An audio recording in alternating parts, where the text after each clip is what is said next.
The morning sun cast long shadows across the Pacific as Admiral Isoroku Yamamoto stood on the deck of the battleship Nagato, his weathered hands gripping the rail. It was spring of 1941, and the man who would orchestrate one of history's most infamous surprise attacks was already haunted by what he knew must come. "I fear all we have done is to awaken a sleeping giant," he would later confess to his aide. Though the attack was still months away, the seeds of December 7th, 1941, were planted years earlier in the muddy trenches of China. Since 1937, the Empire of Japan had been locked in a brutal war with China, a conflict that consumed resources faster than the island nation could replenish them. Steel, oil, and rubber, the lifeblood of modern warfare, flowed into the Chinese theater like water through a sieve. Emperor Hirohito's generals promised swift victory, but the Chinese resistance proved far more resilient than anticipated. By 1940, Japan's military machine was running on fumes. The country imported 80% of its oil, mostly from the United States and the Dutch East Indies. When Japanese forces moved into French Indochina that summer, seeking to cut off supply lines to Chinese forces, President Franklin Delano Roosevelt responded with economic warfare. The American oil embargo, announced in July 1941, was like a noose tightening around Japan's neck. In the ornate halls of the Imperial Palace in Tokyo, Emperor Hirohito presided over increasingly desperate war councils. Prime Minister Hideki Tojo, a former general with steel-gray eyes and an unwavering belief in Japanese superiority, argued that time was running out. "Every day we delay, our oil reserves diminish," he declared to the assembled military leaders. "We must strike while we still have the strength to do so." The American Pacific Fleet, anchored at Pearl Harbor in the Hawaiian Islands, represented the greatest obstacle to Japanese expansion in the Pacific. Its battleships, the Arizona, the Oklahoma, the West Virginia, and 5 others, formed a steel wall that protected American interests from California to the Philippines. Admiral Husband Kimmel commanded this mighty fleet, confident in the natural protection offered by Pearl Harbor's shallow waters and distant location. But Yamamoto, the architect of Japan's naval strategy, saw opportunity where others saw impossibility. A Harvard-educated gambler who understood American industrial might better than most of his colleagues, he knew that Japan's only chance lay in a devastating first strike. The plan he conceived was audacious. 6 aircraft carriers would steam across 3,000 miles of empty ocean, launching a surprise attack that would cripple American naval power. In a single morning. As autumn turned to winter in 1941, Japanese pilots trained relentlessly for their mission. On remote airfields, they practiced torpedo runs against mock targets, learning to drop their weapons in the shallow waters that protected Pearl Harbor. Lieutenant Commander Mitsuo Fukuda, selected to lead the first wave of attackers, drilled his air crews until they could hit a battleship from any angle, in any weather. The diplomatic dance continued in Washington, where Japanese Ambassador Kichisaburo Nomura met regularly with Secretary of State Cordell Hull. Both men spoke of peace while their nations prepared for war, each hoping the other would blink first in this deadly game of international poker. The crimson maple leaves of late October 1941 fell like drops of blood across the courtyards of the Imperial Palace, as Emperor Hirohito faced the most momentous decision of his reign. In the hushed silence of the throne room, where centuries of Japanese emperors had shaped the destiny of their island nation, the soft-spoken ruler listened, as his advisors presented him with 2 paths: submission to American demands or war against the world's greatest industrial power. General Hideki Tojo, recently appointed prime minister, stood before his emperor with military precision. His voice carried the weight of a nation's honor as he outlined Japan's impossible position. "Your Majesty, the American embargo has reduced our oil reserves to 18 months of supply. We face a choice between national suicide through capitulation or a bold strike that may secure our empire's future." The reference to American sanctions, as documented in State Department archives from this period, represented the culmination of months of escalating economic pressure. Behind closed doors in the Navy Ministry, Admiral Yamamoto refined his audacious plan. The man who had studied at Harvard and served as naval attaché in Washington understood American capabilities better than any of his peers. His strategy was born of desperate necessity. If Japan must fight America, it could only hope to succeed through a devastating surprise attack that would buy time for consolidating conquests in Southeast Asia. The Kido Butai, Japan's elite carrier, Strike Force, began assembling in the remote anchorage of Hitokapu Bay in the Kuril Islands. 6 aircraft carriers, Akagi, Kaga, Soryu, Hiryu, Shokaku, and Zuikaku, rode at anchor in the gray November waters, their flight decks crowded with the most advanced naval aircraft in the world.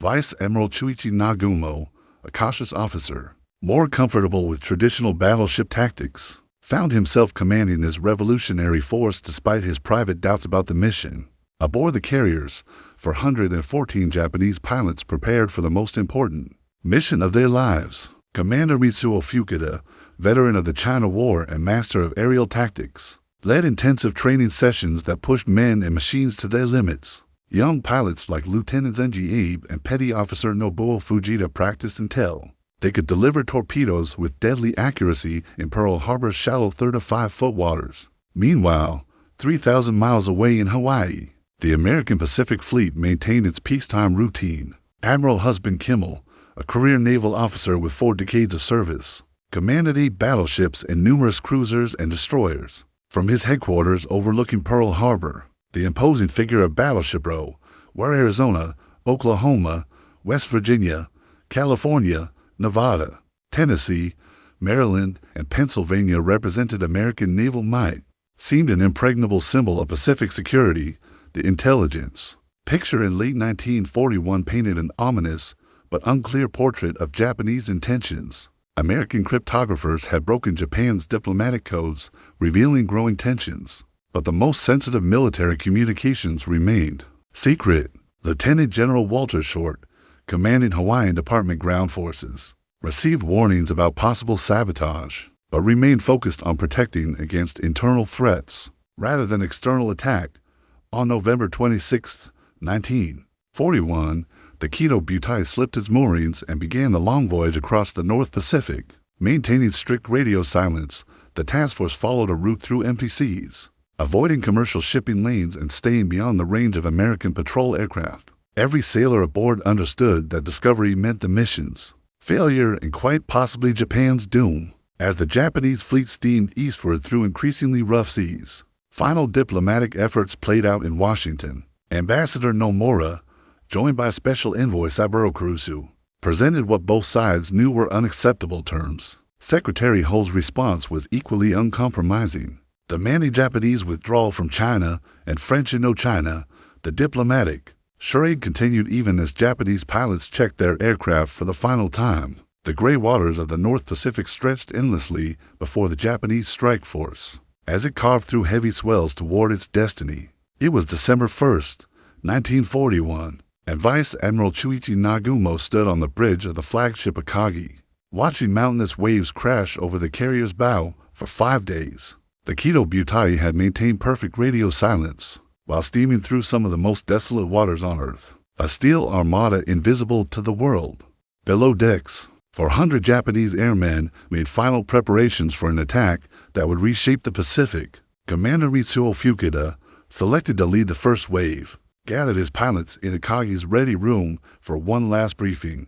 Maps of Pearl Harbor covered every available surface, showing the precise locations of American battleships, cruisers, and the critical fuel storage tanks that kept the Pacific Fleet operational. "Gentlemen," Fukuda announced, his voice carrying the weight of national destiny, "we hold Japan's future in our hands." The intelligence that guided their mission had been gathered over months of careful reconnaissance.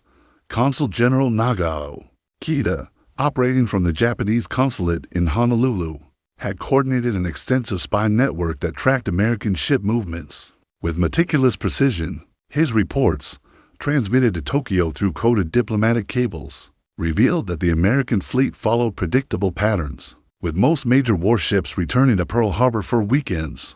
3,000 miles away, the target of their attention maintained its peacetime rhythm. Pearl Harbor on December 6th presented a scene of deceptive tranquility.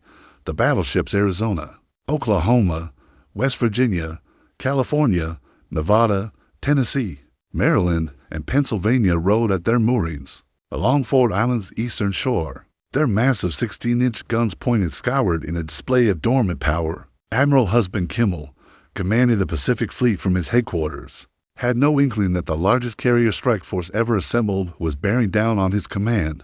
The American military's intelligence picture remained frustratingly incomplete despite breaking Japanese diplomatic codes through the top-secret magic program. While Washington could read Ambassador Nomura's cables, the most sensitive military communications remained encrypted beyond American capabilities. Colonel Rufus Bratton, chief of the War Department's Far East Section, had warned of possible attacks throughout the Pacific, but Pearl Harbor seemed safely beyond Japanese reach. As documented in the Army Pearl Harbor Board proceedings, Lieutenant General Walter Short focused his defensive preparations on sabotage rather than external attack. His aircraft sat wingtip to wingtip on Hawaiian airfields, perfectly arranged to prevent infiltration but hopelessly vulnerable to air attack. The mindset that governed American preparations assumed any Japanese aggression would target the Philippines or Dutch East Indies, not the supposedly impregnable Hawaiian stronghold. Aboard the Japanese carriers, final preparations intensified.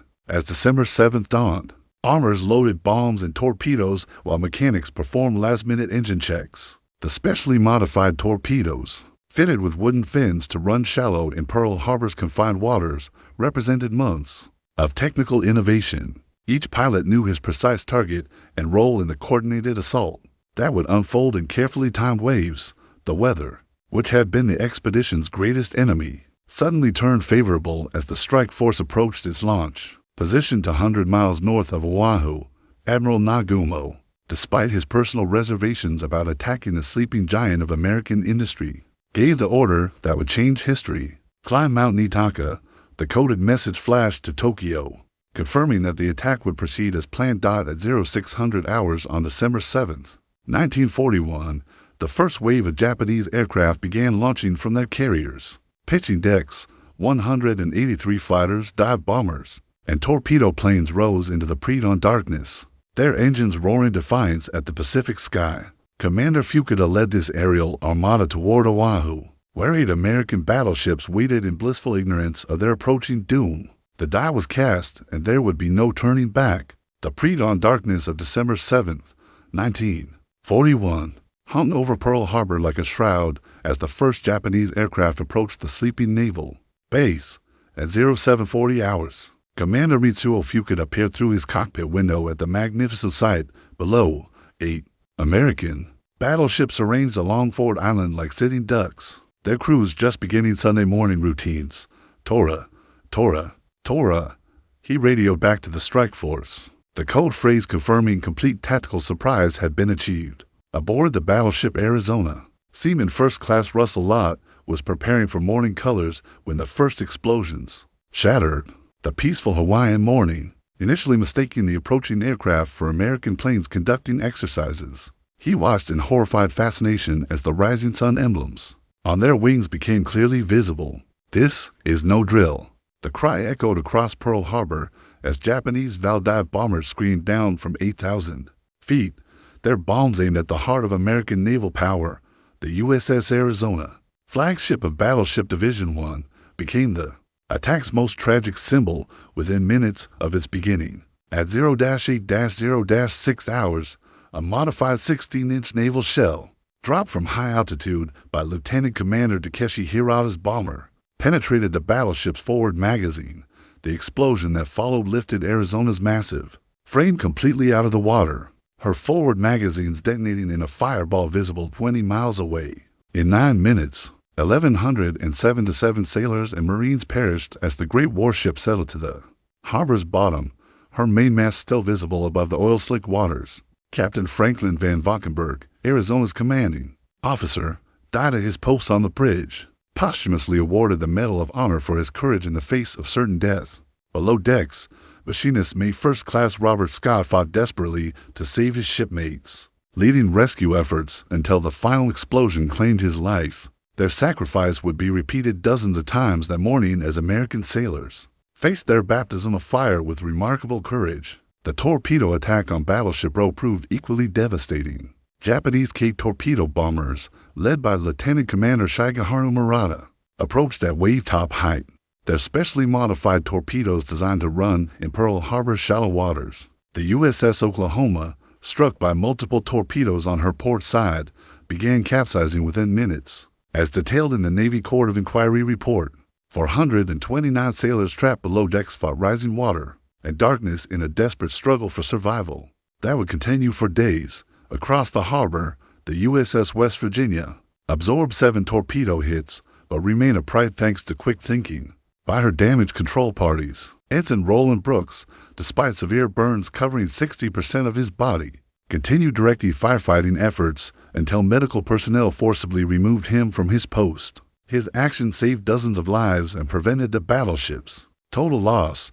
The USS California, flagship of the Pacific Fleet's battle force, suffered a different fate. 2 torpedo hits flooded her forward compartments. A disciplined damage control kept her from capsizing. Captain Joel Bunkley maintained command from the bridge, even as his ship settled slowly into the harbor mud, her crew continuing to fight back with anti-aircraft guns until the very end. Amidst the chaos and destruction, individual acts of heroism emerged like beacons of light. Mess Attendant Second Class Doris Miller, an African-American sailor serving aboard West Virginia, manned a .50 caliber machine gun despite having no training on the weapon. His accurate fire brought down at least 1 Japanese aircraft, earning him the Navy Cross and challenging racial barriers that had long excluded black sailors from combat roles. At Hickam Field and Wheeler Field, Japanese fighters strafed American aircraft lined up in neat rows for sabotage protection. Major Rasmussen and Lieutenant Welch managed to get their P-40 Warhawks airborne, shooting down 7 Japanese aircraft in desperate aerial combat over their own base. Their courage provided the only bright spot in an otherwise devastating morning for American air power. The attack's second wave, led by Lieutenant Commander Shigekazu Shimazaki, arrived at 0-8-50- for hours to find Pearl Harbor shrouded in smoke and flame. 171 additional aircraft pounded the already devastated base, targeting repair facilities, fuel storage tanks, and any undamaged ships. The destroyer USS Shaw exploded spectacularly when her forward magazine detonated, creating one of the attack's most iconic images. By 0-9-40-5 hours, the last Japanese aircraft disappeared over the northern horizon, leaving behind a scene of unprecedented destruction. 8 battleships were sunk or damaged. 3 cruisers and 4 destroyers were casualties, and American air power in Hawaii was virtually eliminated. More tragically, 2,403 Americans lay dead, with another 1,178 wounded. The acrid smoke rising from Pearl Harbor's burning ships could be seen from 20 miles away as the morning of December 7, 1941, transformed from peaceful Sunday to day of infamy. In Washington, D.C., it was already afternoon when the first fragmentary reports reached the Navy Department. Secretary Frank Knox, a former newspaper publisher who understood the power of information, found himself struggling to comprehend the magnitude of disaster unfolding in the Pacific. President Franklin Delano Roosevelt received the news while reviewing correspondence in his White House study. Admiral Harold Stark, Chief of Naval Operations, called at approximately 1:40 p.m. Eastern Time with the devastating bulletin: Pearl Harbor has been attacked by Japanese aircraft. The president, who had spent months attempting to avoid direct involvement in the global conflict, realized that the decision had been taken from his hands by Emperor Hirohito's naval aviators. The immediate aftermath at Pearl Harbor revealed both the attack's success and the remarkable resilience of American personnel. Captain Homer Wallen, tasked with salvage operations, surveyed the devastation with an engineer's eye for solutions. Rather than dwelling on the destruction, Arizona was clearly beyond hope, her shattered hull serving as a tomb for over 1,000 sailors, but other vessels showed promise for recovery and repair. The USS Nevada, sole battleship to get underway during the attack, had run aground near Hospital Point to avoid blocking the harbor channel. Her captain, Francis Scanlon, made the agonizing decision to beach his ship rather than risk sinking in the narrow entrance and trapping the entire fleet.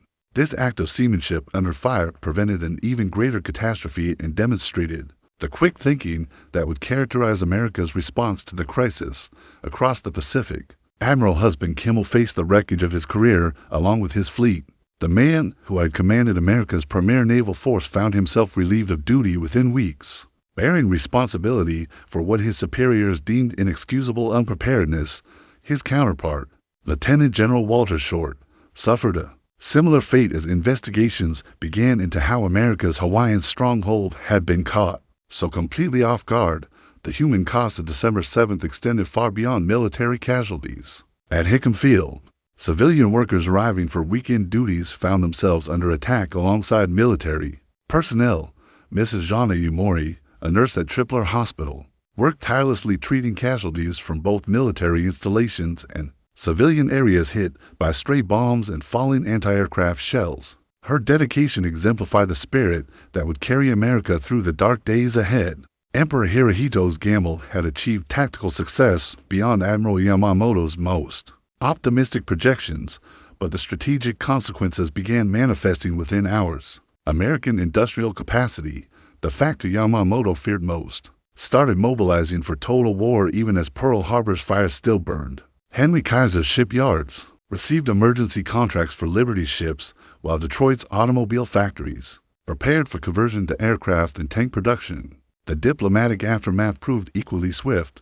Ambassador Nomura and Special Envoy Kurusu, still in Washington when news of the attack broke, found themselves transformed from negotiators to symbols of Japanese treachery. Their 14-part message, intended to be delivered before the attack began, arrived after Pearl Harbor was already burning, reinforcing American perceptions of Japanese dishonor and sneak attack tactics.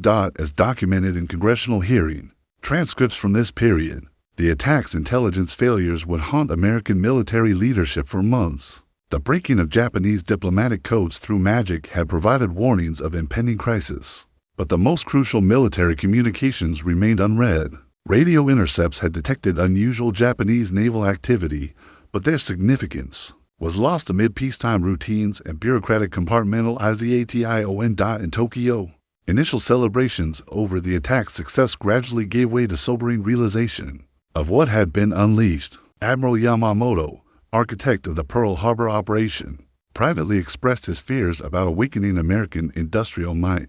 His prediction that Japan had 6 months to a year to achieve decisive victories before American production overwhelmed Japanese capabilities would prove remarkably prescient. The survivors of Pearl Harbor, pulled from oil-covered waters and smoky compartments, began the long process of recovery that would mirror their nation's journey from defeat to victory. Seaman Lewis Conter, one of Arizona's few survivors, spent weeks in hospital recovering from burns while grappling with survivors' guilt that would haunt him for decades.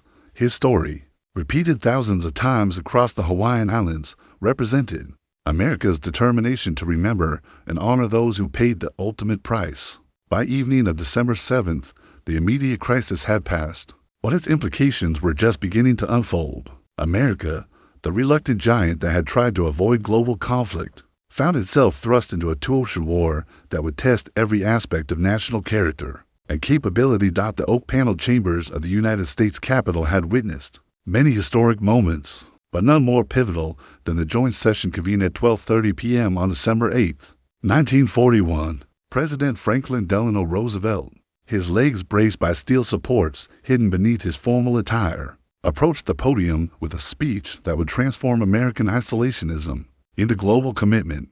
The man who had guided America through economic depression now faced the challenge of leading the nation into total war. Yesterday, December 7th, 1941, a date which will live in infamy, the United States of America was suddenly and deliberately attacked by naval and air forces of the Empire of Japan. Roosevelt's voice, familiar to millions through his fireside chats, carried new weight as it echoed through the chamber and across radio networks to stun nation. The president's words, crafted during sleepless hours following Pearl Harbor's devastation, would resonate through history as America's declaration of righteous war. The congressional response was swift and overwhelming. Within 33 minutes of Roosevelt's address, both houses had passed a declaration of war against Japan with only one dissenting vote. Representative Jeanette Rankin of Montana, the sole woman in Congress and a lifelong pacifist, cast a lonely no vote that would end her political career but preserve her principles. Her courage in the face of overwhelming pressure demonstrated the democratic values America would fight to defend. Across the Pacific, Japan's military leadership celebrated what appeared to be an unqualified strategic success. Admiral Yamamoto's bold gamble had eliminated American battleship strength in the Pacific, while losing only 29 aircraft and 5 midget submarines. The WWII, steaming westward after its devastating attack, had proven that aircraft carriers represented naval warfare's future, while relegating battleships to history's dustbin. But Emperor Hirohito's forces had achieved a Pyrrhic victory that would ultimately seal their empire's doom. The 8 battleships burning in Pearl Harbor represented obsolescent symbols of naval power, while America's 3 Pacific Fleet aircraft carriers, Enterprise, Lexington, and Saratoga, remained unscathed through fortunate circumstance. More critically, Pearl Harbor's fuel storage tanks, repair facilities, and submarine base had survived the attack largely intact, preserving the infrastructure necessary for America's Pacific counteroffensive. The industrial awakening that Admiral Yamamoto feared most began within hours of his attack's conclusion. Henry Ford, architect of mass production techniques, pledged to build aircraft like automobiles as Detroit's assembly lines prepared for wartime conversion. Henry Kaiser's shipyards, already producing Liberty ships for Britain's merchant marine, received massive contracts for naval construction that would create the world's largest fleet. Within 3 years, individual stories of heroism from December 7th began emerging as survivors reached mainland hospitals, and their accounts spread through press coverage. Aviation machinist May 2nd Class John Finn, despite multiple wounds, had maintained his machine gun position throughout the attack on Kaneohe Naval Air Station. His Medal of Honor citation would inspire thousands of young Americans volunteering for military service in the war's opening weeks. The attack's psychological impact extended far beyond military casualties and damaged ships. Dr. Charles Beecher, chief psychiatrist at Tripler Hospital, documented cases of what would later be recognized as post-traumatic stress disorder among Pearl Harbor survivors. Their testimonies, preserved in medical records from this period, reveal the human cost of modern warfare's sudden violence and the resilience required for recovery and continued service. Japanese American communities across the continental United States faced an immediate backlash that would lead to one of American history's darkest chapters. FBI agents began arresting prominent Japanese Americans within hours of the attack, while vigilante groups targeted anyone of Japanese ancestry. The fear and prejudice unleashed by Pearl Harbor would soon manifest in Executive Order 9066, authorizing the internment of over 120,000 Japanese Americans in remote camps throughout the American West. Admiral Chester Nimitz, selected to replace the relieved Admiral Kimmel as Pacific Fleet Commander, arrived at Pearl Harbor on Christmas Day 1941 to survey his devastated command. The tall, soft-spoken Texan brought both technical expertise and inspirational leadership to a demoralized fleet. His first assessment tour of the harbor's wreckage convinced him that American industrial might, properly directed, could overcome Japan's temporary advantages within 2 years. As 1941 drew to a close, the full scope of Japan's strategic miscalculation became apparent. Germany's declaration of war on December 11th had relieved Roosevelt of the difficult choice between European and Pacific priorities, but it also guaranteed that America would fight with the fury of a nation that considered itself betrayed.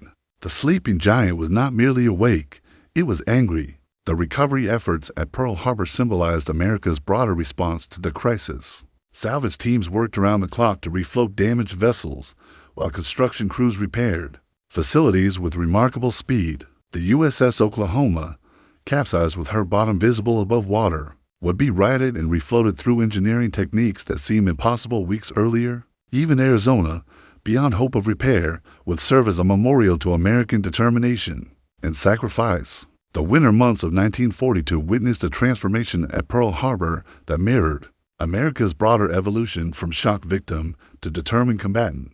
Where burning battleships had once littered the harbor bottom, salvage crews worked with methodical precision to resurrect a fleet from apparent destruction. The USS West Virginia, raised from the harbor mud after months of painstaking effort, emerged as a symbol of American resilience that would carry her through every major Pacific campaign until war's end. Admiral Chester Nimitz, commanding the Pacific Fleet from his headquarters, overlooking the scene of December 7th's devastation, orchestrated a strategic revolution that transformed disaster into opportunity. The battleship navy that Japan had destroyed was replaced by a carrier-centered force that could project power across vast Pacific distances. Task Force 16, built around the USS Enterprise, and Task Force 17, centered on USS Yorktown, became the spearheads of America's Pacific counteroffensive.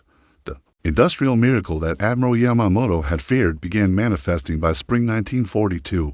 Kaiser shipyards launched Liberty ships at unprecedented rates, while Boeing, Consolidated, and other aircraft manufacturers turned out fighters and bombers in numbers that dwarfed Japanese production capacity. The B-25 Mitchell bombers that Lieutenant Colonel James Doolittle led against Tokyo on April 18, 1942, demonstrated that American industrial might could reach even the sacred soil of Japan itself. Lieutenant Colonel Doolittle's raid, launched from the carrier USS Hornet 600 miles from the Japanese coast, inflicted minimal physical damage but dealt a devastating psychological blow to Japanese morale. Emperor Hirohito's subjects, assured by their military leaders that the homeland was invulnerable to attack, watched American bombers fly unmolested over their capital. The raid's strategic impact far exceeded its tactical results, forcing Japan to divert resources to homeland defense while boosting American morale. During the war's darkest days, the Battle of the Coral Sea in early May 1942 marked the Pacific War's first major naval engagement fought entirely by aircraft carriers. Admiral Frank Fletcher's Task Force 17 engaged Vice Admiral Takeo Takagi's strike force in a tactical draw that proved strategically decisive. The light carrier USS Lexington was lost, but Japanese losses included trained aircrew that could not be easily replaced, beginning the attrition that would eventually cripple Japan's naval aviation. Midway, fought from June 4 through 7, 1942, represented the decisive turning point that transformed Pearl Harbor's ashes into victory's foundation. Admiral Nimitz, armed with intelligence intercepts that revealed Japanese plans in detail, positioned his 3 available carriers to ambush the same Kido butai that had devastated Pearl Harbor 6 months earlier. The battle's outcome exceeded American hopes and Japanese fears, for fleet carriers Akagi, Kaga, Soryu, and Hiryu were sunk along with their irreplaceable aircrews. Commander Mitsuo Fukuda, who had led the Pearl Harbor attacks first wave, lay wounded aboard the hospital ship Hikawa Maru as his former target struck back with devastating effectiveness. Wade McCluskey's dive bombers from Enterprise and Dick Best's squadron from the same carrier achieved in 5 minutes what Japanese planners had thought impossible: the destruction of Japan's elite carrier striking force. The hunter had become the hunted through American courage, intelligence, and industrial capacity. The human stories emerging from Pearl Harbor survivors provided inspiration for America's expanding war effort.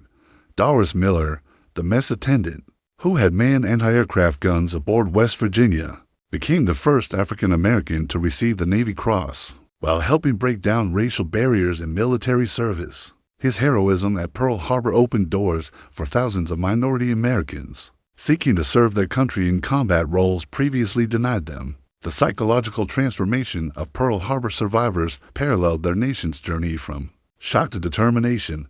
Seaman First Class Russell Lott, who had witnessed Arizona's destruction from Ford Island, returned to active duty aboard the cruiser USS Phoenix, with a burning desire for vengeance against those who had killed his shipmates. His story, repeated thousands of times across the Pacific Fleet, represented America's evolution from peaceful democracy to warrior nation. By December 7, 1942, the first anniversary of the attack, American forces were advancing across the Pacific on multiple fronts. Marines had landed on Guadalcanal, beginning the Long Island hopping campaign that would carry them to Tokyo Bay. The industrial capacity that Yamamoto had feared was producing ships and aircraft faster than Japan could destroy them, while American submarine warfare was strangling Japanese supply lines throughout the Pacific. The final vindication of Pearl Harbor's sacrifice came on September 2, 1945. Aboard the battleship USS Missouri in Tokyo Bay, Admiral Nimitz, representing the United States, watched as Japanese officials signed surrender documents ending the Pacific War. Among the American flags displayed during the ceremony was the same flag that had flown over the Capitol on December 7, 1941, linking Pearl Harbor's infamy to victory's triumph. The battleship Missouri, commissioned to leave for Pearl Harbor, but present for every major Pacific campaign thereafter, represented American industrial might transformed into victorious reality. Her 16-inch guns, silent now in Tokyo Bay, had spoken with decisive authority from Iwo Jima to Okinawa. proving that American democracy possessed both the moral courage and material strength necessary to defeat fascist aggression. Pearl Harbor's legacy extended far beyond military victory to encompass America's emergence as a global superpower, committed to defending democratic values worldwide. The surprise attack that Emperor Hirohito's planners had envisioned as a quick knockout blow instead awakened American potential that reshaped the international order for generations to come. From the ashes of December 7, 1941, rose the America that would lead the free world through the challenges of the atomic age and beyond. This account draws upon extensive documentation from the National Archives, congressional hearing transcripts, survivor testimonies, and official naval records preserved at the Naval History and Heritage Command. The human stories presented here represent the experiences of real individuals who lived through one of American history's most pivotal moments.